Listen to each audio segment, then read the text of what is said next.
we are going to talk about leftovers. How do you go about storing leftovers? Leftovers are a really great way to have a really quick meal the next day. A lot of food sometimes will taste better the next day because of all the flavors have melded a little bit more together.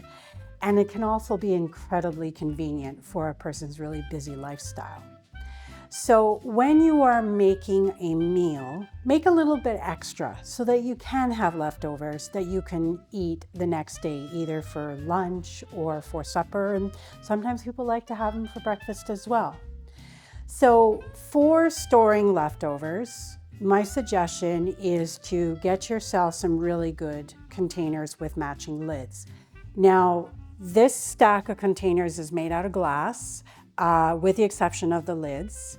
They clip into place. They can be put in the freezer or they can stay in the refrigerator. You can also store leftovers in these handy dandy little tinfoil containers. Tinfoil containers are really useful because you can actually put them into the oven and reheat your food if that's what you want. My suggestion, of course, though, is to take the lid off before you put it into the oven. And please do not stick this into the microwave because microwaves and metal don't go well together. The other thing that you can do with leftovers to make it a little bit more interesting is how you go about taking leftovers and potentially adding things to it to make it a little different. So if you have any vegetables that are in your fridge that are starting to look a little, yeah, you know what, we better do something with them, roasting them is a fantastic way of using them up.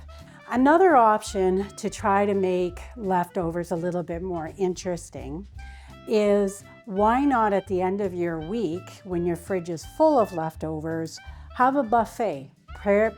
Bring everything out of your fridge, put it on the counter, take an assessment of what you have, and then take a little bit from each. It's another inventive way to use them up. Make soup out of it. Throw some of your vegetables into a soup mix and eat it that way.